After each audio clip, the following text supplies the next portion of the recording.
অল্প এলেম নিয়ে মানুষ কিছু আছে যারা অহংকার করে, বাবারে বাবা, যদি কোনো রকম একটু আরবি জানে তো মাশাআল্লাহ, যদি একটু ফার্সি ভাষা জানে তা তো মাশাআল্লাহ, আর যদি ইংরেজি জানে বেটা তো আন্তর্জাতিক বক্তা।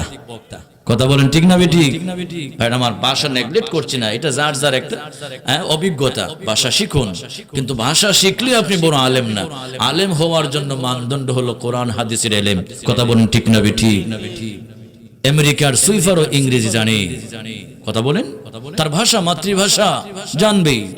সুতরাং ইংরেজি জানলেই এই দেশে মানুষ এখন মানুষ এত মডার্ন হয়ে গেছে যে ইংরেজি বলতে পারলেই বেটা বিশাল বড় ওয়াজি, তার জমাতে এখন লক্ষ লক্ষ মানুষ হতে হবে।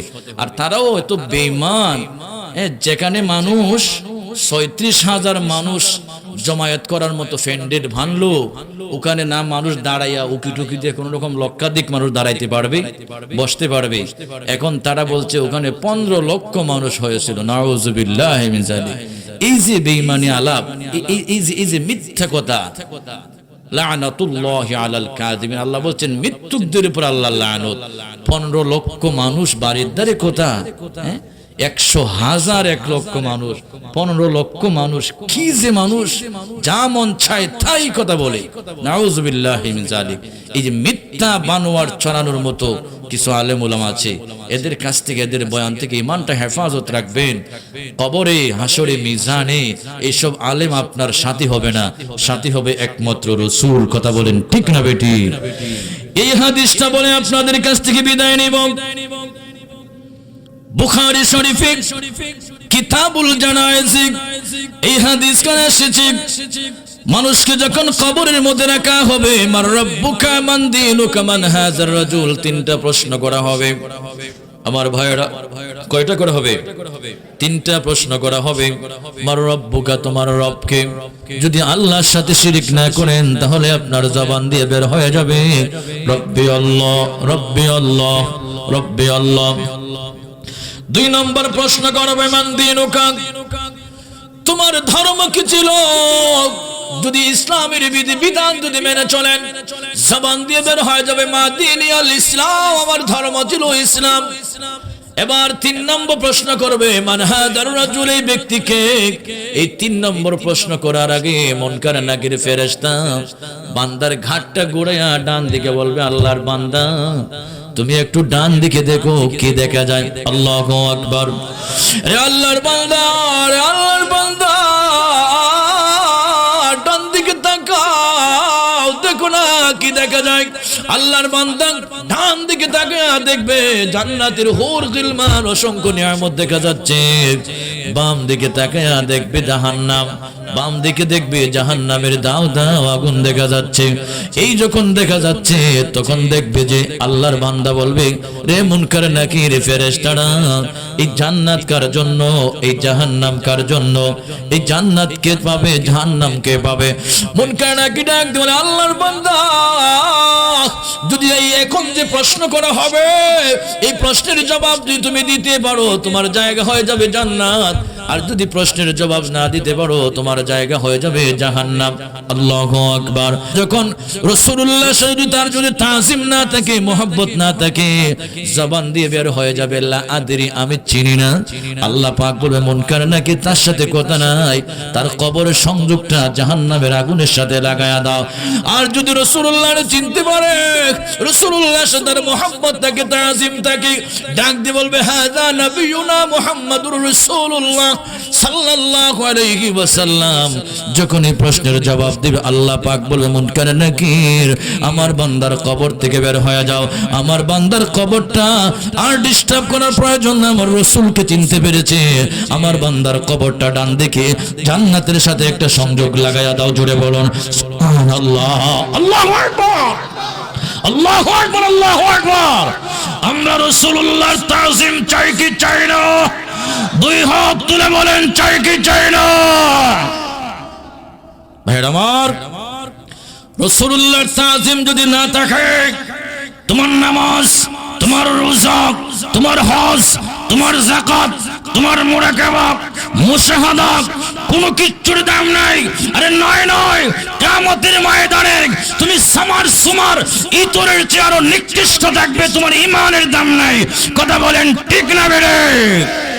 কারণ রাসূলুল্লাহ বলেছেন লা ইউমিনু আহাদুকুম হাত্তা আকুনা হাব্বা ইলাইহি মিন ওয়ালিদিহি ওয়া ওয়ালাদিহি ওয়ান নাসি আজমাইন। আল্লাহু আকবার। অনেক আলোচনা আছে।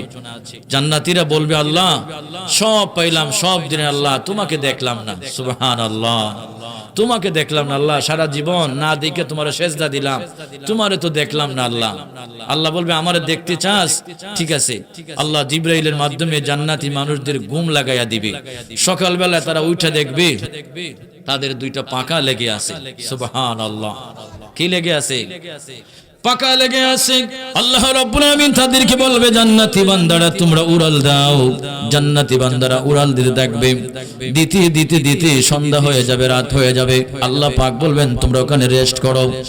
বিশাল বড় বড় পাথর থাকবে, সেই পাথরের মধ্যে আল্লাহ রাব্বুল আমিন তাদেরকে বিশাল সুন্দর একটা বিশ্রামের জায়গা করে দিবেন। সেখানে আল্লাহ তাআলা তাদেরকে একটা শরবত দিবেন। সারা দিন তারা উড়াল দিয়েছে, সেই ক্লান্তি ভাব তাদের দূর হয়ে যাবে, পেটের খিদাও নিবারণ হয়ে যাবে। আল্লাহু আকবার। সেখানে রাত যাপন করার পরে সকালবেলা আবার তাদেরকে ডানা দিয়ে উড়াল দিতে শুরু করবে। উড়াল দিতে দিতে তারা আবার সন্ধ্যা হয়ে যাবে, রাত হয়ে যাবে। সেখানে বিশাল বড় এক বালাখানা বিল্ডিং এর ভিতরে পৌঁছে যাবে। আল্লাহ রাব্বুল আলামিন তাদেরকে সেখানে মধুর একটা শরবত পান করাবেন। মধুর শরবত পান করানোর সাথে সাথে তাদের পেটের খিদা নিবারণ হয়ে যাবে। সারা দিন যে তারা উড়াল দিয়েছে ক্লান্তি দূর হয়ে যাবে। আল্লাহু আকবার। সেখানে তারা রাত যাপন করবে। রাত যাপন করার পরে সকালবেলা আবার তারা উড়াল দিবে। উড়াল দিতে দিতে দিতে দিতে সন্ধ্যাবেলা তারা গভীর রাতে গিয়ে আরশে আজিমের ভিতর ঢুকে যাবে। আল্লাহু আকবার। আরশে আজিমের ভিতর ঢোকার পরে তারা ডাক বলবে আল্লাহ, বড় করে ডাক দেন আল্লাহ। তারা ডাক দিয়ে বলবে আল্লাহ আল্লাহ আল্লাহ। আমরা আরশে আজিমের ভিতরে। আল্লাহ পাক বলবে আমিও তো আরশে আজিমের ভিতরে।